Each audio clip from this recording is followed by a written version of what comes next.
And we are back, another episode. This time it is just me because Rubixel is too busy doing his own random stuff, otherwise known as playing video games. But we are here with GM19. How's it going? Hello, I'm doing good. How about you?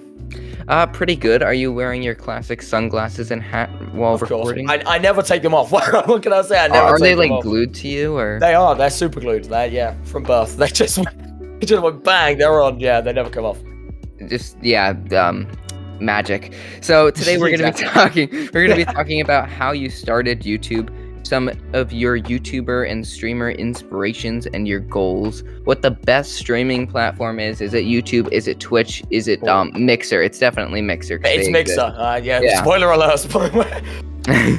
We have some really fun questions that are just very fun, and we're going to be talking about the Hive. Is it dying, and will the arcade revive it? So when did you actually start getting into content creation? From a very young age. Like I got into content creation from a very young age, but I'd say I started taking it seriously about 2 years ago. Two years ago is probably about right.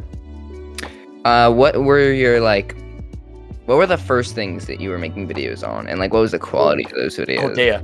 The quality was like rock bottom, and you do not get worse quality. I used to screen record my iPhone playing this mobile games, like any mobile game. I'd be playing it, and then I switched up to Fortnite, like about a few months later. I played Rocket League during that time. I played loads of different things. So, but the Hive is the first one that I really like doubled down on and started doing properly. Why did you start content creation though? So like you said, you started it 2 years ago, but like, was there a reason where you're like, I need that plaque? I mean, that's what I said. To be honest, the plaques was like, seeing them from so young, I was like, man, they're so cool. No, for me, I think I used to watch a lot of Stampy and a lot of Dan TDM, and the classic of like, you see what they're doing. They seem like they're having so much fun. It's so cool to you. And it's just like, who wouldn't want that, right? So yeah, I just kind of decided to take the leap. Yeah, admittedly, it wasn't the greatest. The videos weren't the greatest, but I was having fun. I think that's what's important with content. Like, you gotta have fun with it. Do you think are you still having fun doing your current content? Yes, I think there's obviously, I think with, you might agree, you might disagree, but I feel like at any point when you're, you've got to work hard with the content, right? You're not always going to be like 100%.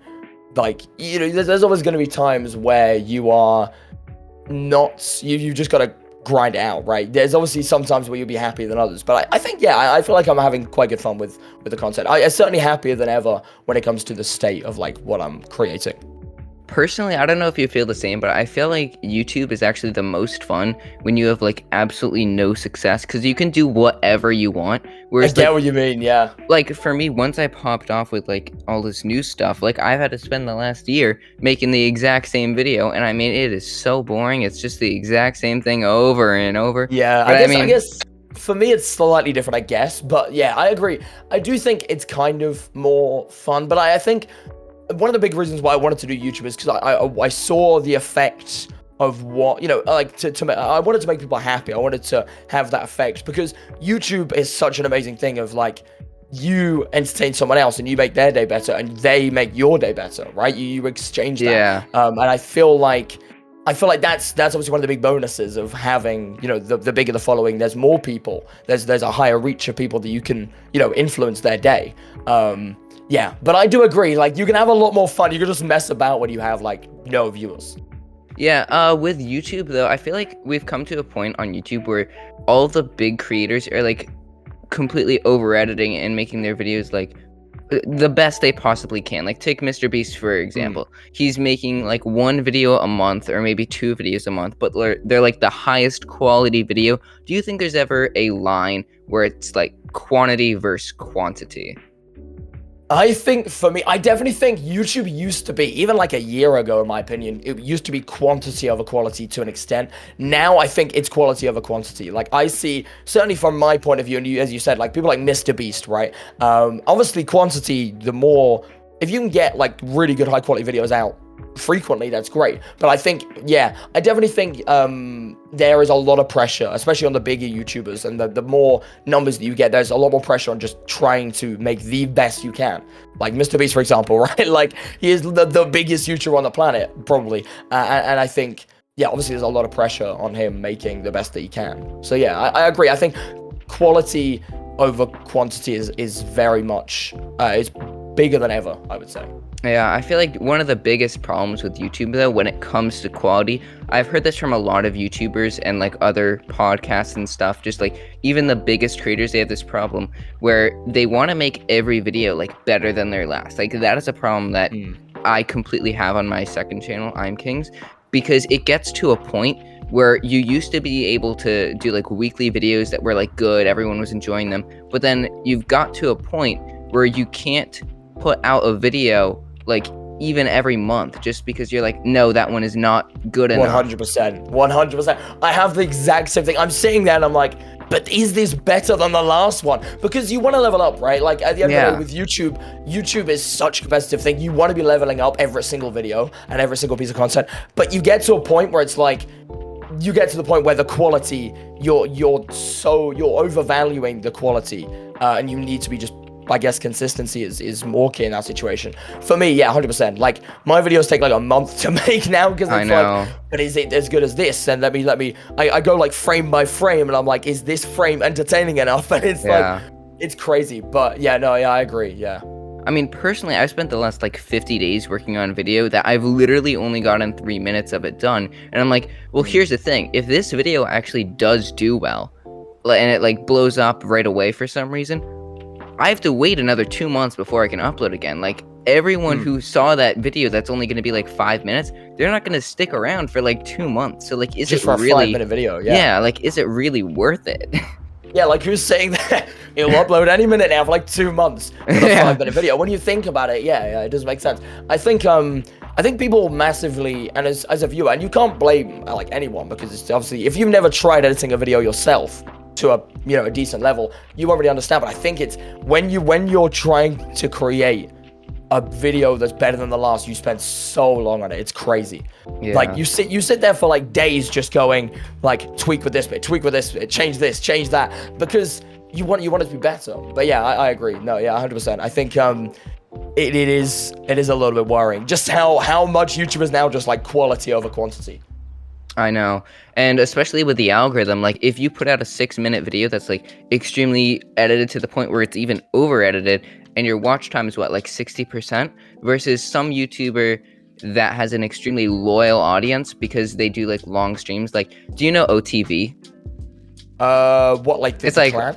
Yeah, like all the people that do Among Us and stuff. Yes. Yeah, like, yeah. I've been watching Toast for like 2 years now, and he and all of them just did like a 7-hour like Among Us stream, and then they just have videos for the next week that are all like 25 to 30 minutes, and the watch time on those videos is probably like wild 15 minutes. It's like crazy. I mean, I bet it's actually more like 10, but still, like, considering that is literally just a stream VOD, that's like, it's edited well, but it's not like it all over edited, and considering they can put out daily videos with that versus like spending so much time on one video that won't even garner a loyal audience, it's just such a big difference. It's demotivating. I'd say it is demotivating. It's working with YouTube with anything, right? You're gonna get demotivated, but it's about like picking yourself back up and going again. But it is, I agree. Like, you see some people like, how has that video popped off for them? And then, but I definitely think sometimes people I feel like I do that myself. I sometimes just over edit stuff, and it just makes it just not even enjoyable because it's just so over edited. I agree. No, yeah, I think maybe that's the next step for YouTube. Maybe it's taking a step back and going, maybe we should be posting more, but over edit a bit less. Yeah, I feel like it's going in a big cycle where we're gonna end up right back where we started, where it's like 25-minute less edited videos that are just way more enjoyable because it's more raw and not like scripted. Yes. Yeah. So with all of this over editing though, where do you see your content style evolving to? Okay, I can tell you right now. So I'm currently working on a video, and I don't. It might be out by the time. I don't know when this is releasing. It might be out by then, but For me, it's quite a big difference. I want to be able to post more and over-edit less, and that's very relevant to the topic. I think in the future, I see my content, and I hope my content, maybe posting maybe once a week, maybe once every couple of weeks, and I want that to be a very high level, and I think I see my content hopefully going in that way where it's entertaining, it's very digestible, it's good to watch, and it's coming out frequently, because at the moment my videos are very inconsistent. I'm hoping. I don't really have like an exact vision of like where I want to be in 6 months, because I'm not really someone who likes setting goals necessarily. I just want to level everything up. I want to be able to do things more, and I want to do it to a better quality. I mean, with summer coming up, do you think you're gonna have more time to spend on like videos and streaming? And how's that gonna affect like your upload schedule? 100%. I want to go ham during the summer. I think there's always a few, more than a few. There's always, in every niche, there's always YouTubers that have a big blow up during summer, right? And I want that in my mind. I want that in my mind throughout the entire summer.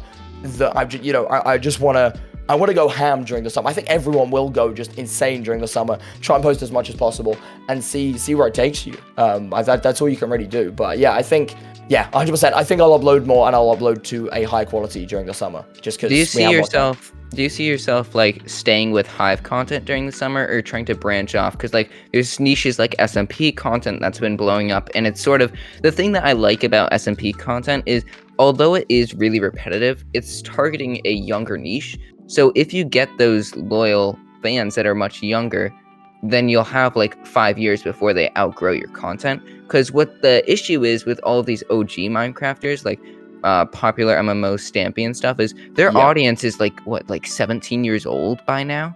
So it's like they're not watching Minecraft videos anymore.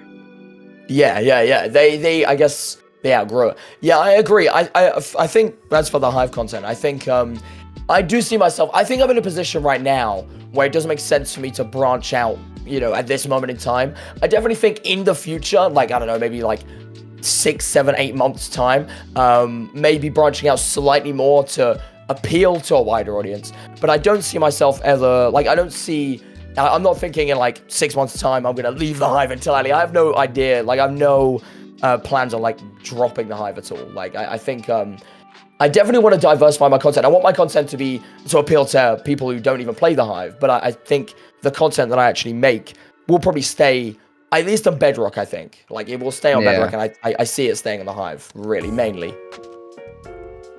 So, talking about some of your inspirations for YouTube and why you started, you said a while ago that you watched Stampy. Are there any other, like, streamers that inspired you, like, with your whole, like, hat and sunglasses type of thing?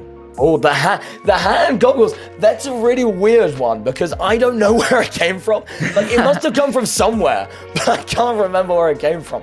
I think, okay, so you may have never heard of them, and it's very, very, like, a really random person, because it's not like in a Minecraft niche at all. But have you ever heard of Memulus?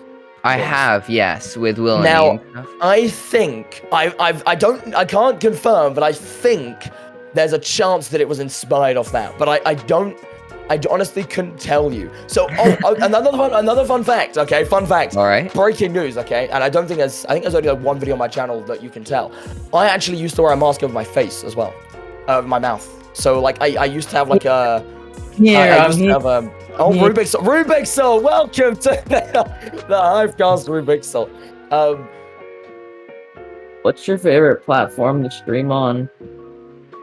I mean, for me, obviously, I mean, I guess it's clear that like YouTube for me is the platform for me. Like I feel like I'm with YouTube, and I've said it because I started streaming on YouTube about 2 years ago, and I've said it from the start. I'm with YouTube for like the long haul. I think currently YouTube is in a position where it's about on par with Twitch. I don't think it's better than Twitch right now, but I think it will be. I think it will be in probably maybe like, I don't know, 6 months to a year. I think it will be better than Twitch. And so I'm with YouTube for the long haul. But I think at the moment, I prefer streaming on YouTube. The reason I started streaming on YouTube originally was because I had my following on YouTube, and I'm not on Twitch. Yeah, that's my opinion on that.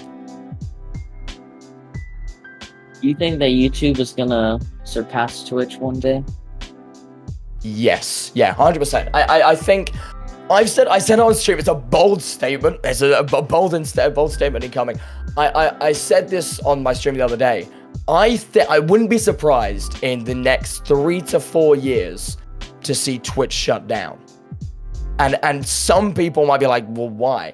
I don't think, because Amazon bought Twitch, right? I think I'm right saying that. And I don't think Twitch is a profitable thing for Amazon. And I just can't see Twitch being a viable I think 100% YouTube will surpass it probably within the next year, in my opinion. But that's just like, I don't have the stats, but I think that's my opinion on that. Yeah, they added gifting memberships, which is probably really cool. Not planning on doing a really long stream because I want to, I want that feature because I want to make money, free cash. I guess. Yeah, true. Yeah, gift members is huge, and redirects when it actually works properly. They'll be huge. And I know they're working on moderation tools as well. So I think, and discoverability as well. YouTube are working on a lot of things, and once they're implemented, I can see it being a lot better than Twitch. Yeah, if you could change anything with YouTube streaming, what would you change, if anything? I changed quite a lot, to be honest. I think number one, I want better TTV. Like I want community emotes. I feel like the community around Twitch is a lot stronger than the community around YouTube, and that's one thing I'd comment on. I think also moderation tools. YouTube needs moderation tools. And live discoverability as well really lacks on YouTube. They're the 3 core things I think. If YouTube can sort out, then they're on for a winner. I think they can do big things. Yeah, I remember Ludwig had a podcast with Susan Wojcicki, the CEO of YouTube, and she said that her and the YouTube team, they're planning on adding some form of emoji, like for Twitch, for YouTube chats and stuff. Yeah, but they're still working on it. Yeah. I think with Twitch is obviously like they have like the Pepe meme, they have like the Pog originally like came from Twitch, things like that. I think the culture around Twitch obviously is very big, and I think YouTube, it would be great if YouTube had something like that. I don't know how they're gonna do the whole emoji thing, but it will be interesting to see. It will probably be like some random yellow emojis, like I don't know, but hopefully it's good. Yeah, I definitely think the community around YouTube, if that can like grow, and like the culture behind YouTube, that would be great. That would be really good. One thing I would like to see is a whole bunch of Pog champs put into YouTube chat. Oh man, the day that I see the Pog champs being spammed in a YouTube chat is the day that I will just break down in tears of happiness. I want to see a spam of Pog champs in a YouTube chat so much.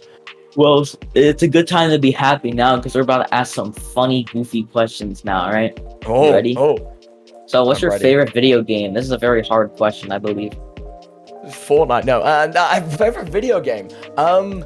I would say in general, I would say Minecraft because, I mean, number one, obviously I play it now, but also because I've been playing it for so long. I mean, like, I've been playing it, like, virtually since the release, I think, and I think it's the same for a lot of people, right? I don't know about you guys. I don't know how long you've been playing it.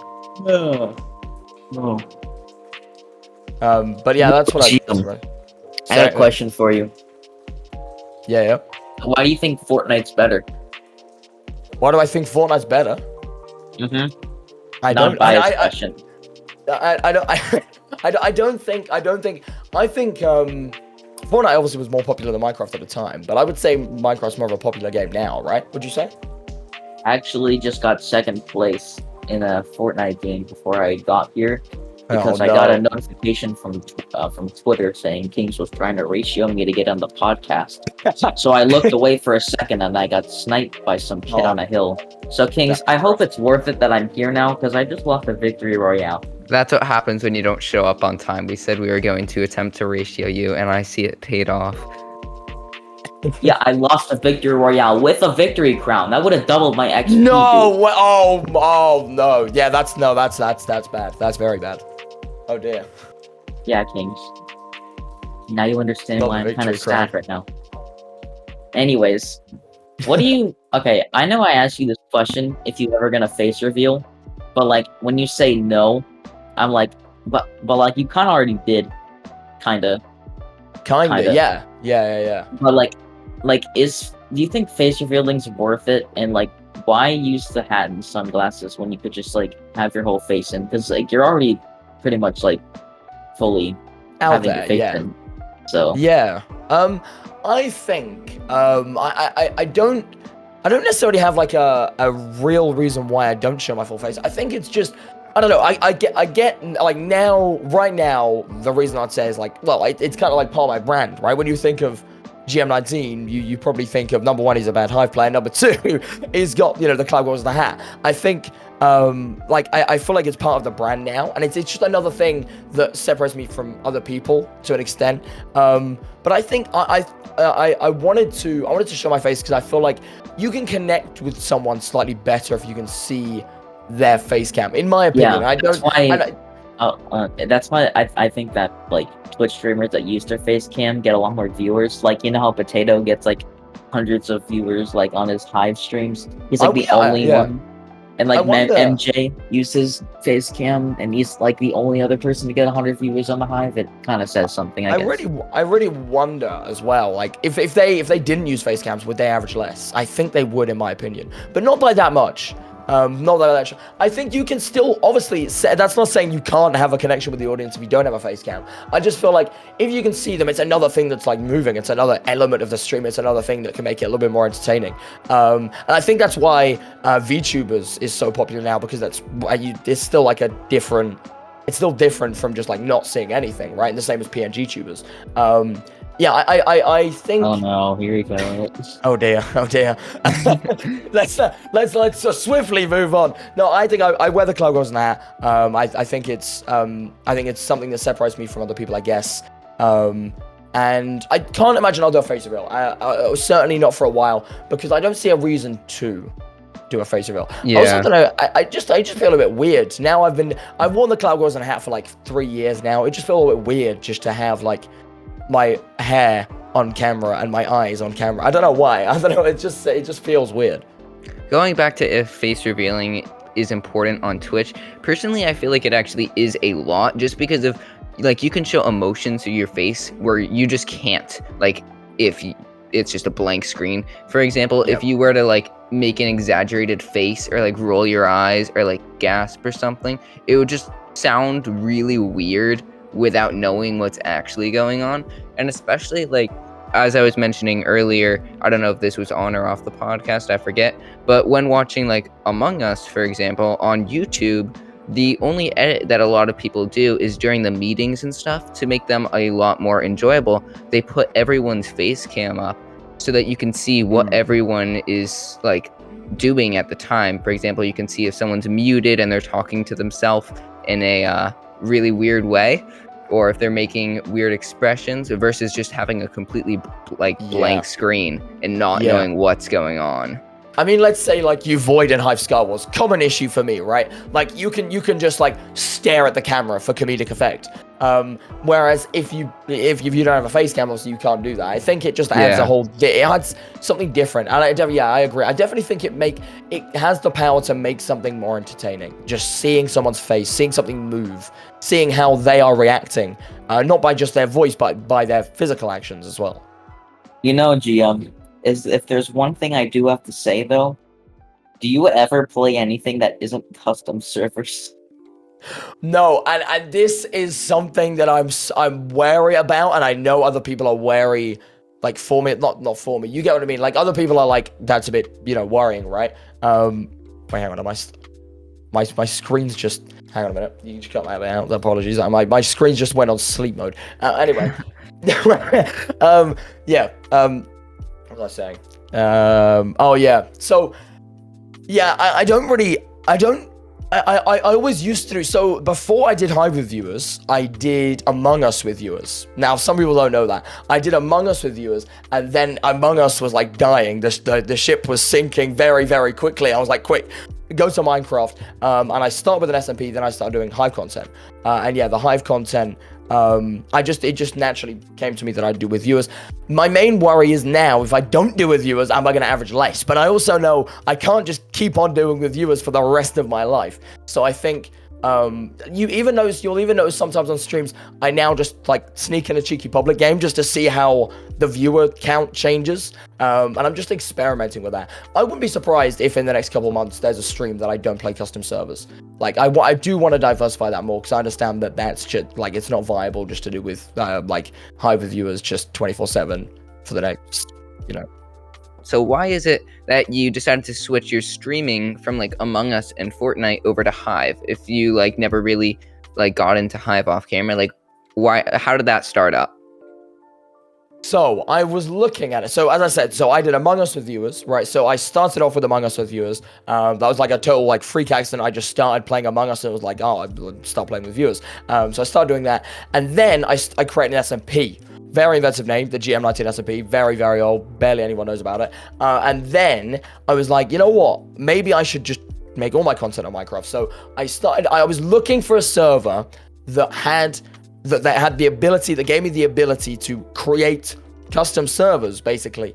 And I was like, well, fun fact, I was about, and I kid you not, to play Hyperlands. I don't even think I have CSs. Gosh. I don't think I have CSs, but that's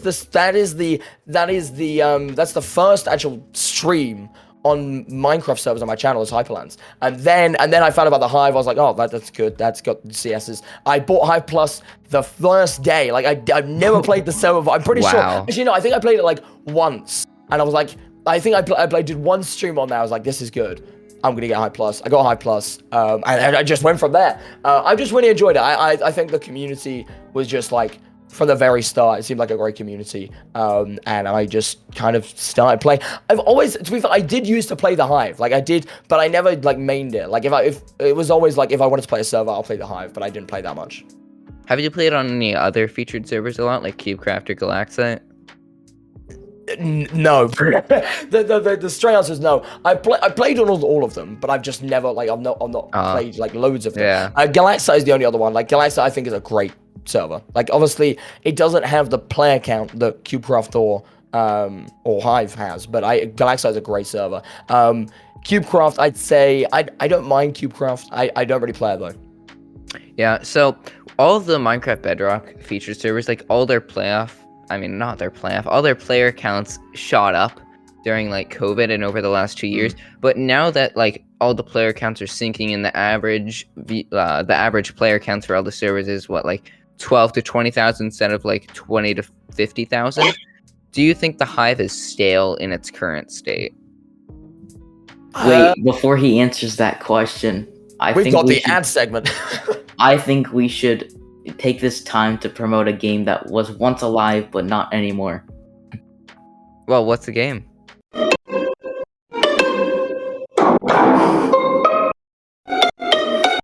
Oh, my ears, Rupert, that's so loud. Oh my god, man. Oh my god. But back to my question, do you think the Hive in its current state is stale? I think stale is probably the right word to an extent, yeah. People say like the Hive's dead, and I disagree. I think the Hive is stale to an extent because there hasn't been too many updates.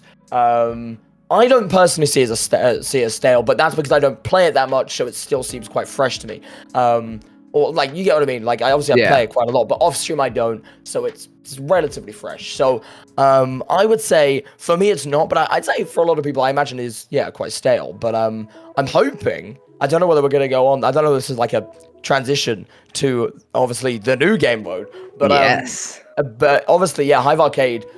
That's big. It's big. I honestly, the thing that I'm most excited for Hive Arcade is seeing how much hype it can bring to the server. I'm hoping that it just like fuels loads of hype and gets rid of any of that kind of like stale feel, and everyone will, hopefully, hop back on the server and get back to it. Yeah, honestly, I do agree it's kind of stale, but not as much as people say. I think it's very much over-exaggerated, in my opinion. And what are your thoughts on some of the new game modes that they've already announced for Arcade? Like, we got Bridge, we have a mini duels game mode, I think that's coming. There's Block Drop, there's Ground Wars. And then there's Hypixel Sky Wars. Yeah, that's real and definitely coming. Did you know my sources say that the bridge on Hive is...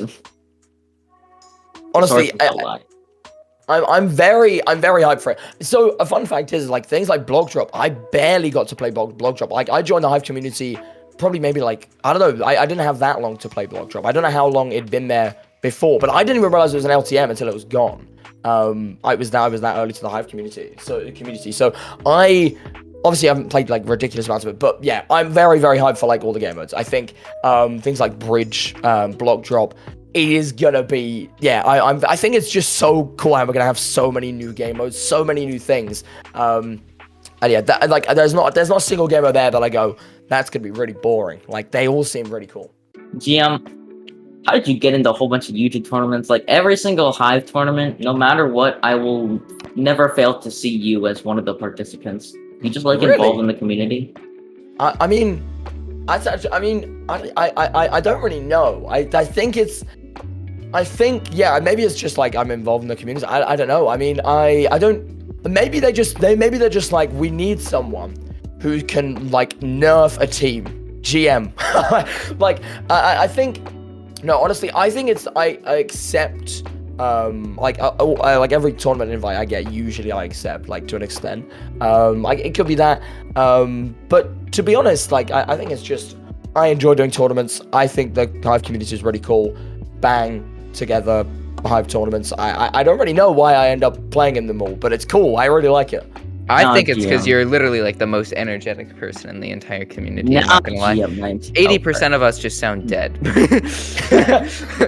Now, GM19, I got a question for you. Oh, what would you like want to play in like an MCC, or like if you could play an MCC, what like 3 people would you want on your team? Yes. I like.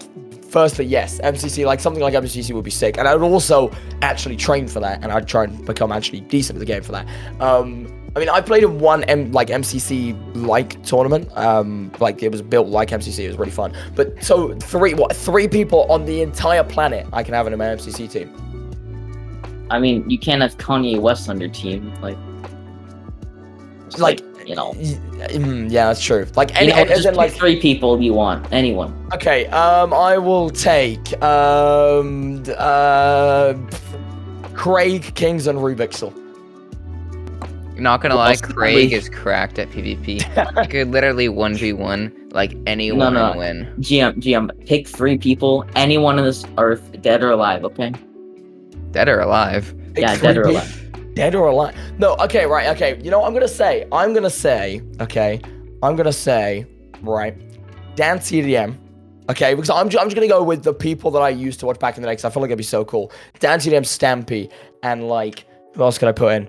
Let's put in George Not Found, and then I can argue with him. Now then I can debate who was the first person to wear clown goggles. GM, you wouldn't want your friends to be on your MCC team? Wow. Well, I literally just said. Hang on a minute. Don't cut that out. I said your names. Oh. You wouldn't want your friends on your MCC team? Sure. Yes. Here's the thing, GM. We're actually Jimmy Kimmel, and in the other VC, we have Stampy, we have Dan TDM, and George Not Found waiting to surprise you. Yes. I knew it. I just fell into that. I knew it. That's why I said their names. I didn't. Alright, well, I saw the VC underneath. Alright, well, wrapping up the podcast a bit, I think we should ask GM19 one last question to end off the podcast, right? It's just an all around, question, right? What are your thoughts on Galaxite? Galaxite, great server. Very unique as well. That's my opinion on Galaxite. Very boring. Very boring answer, but yeah, that's what I'd say. It has been a pleasure having you on. We might see you again in a couple months after you become the biggest person in the world later. Yes.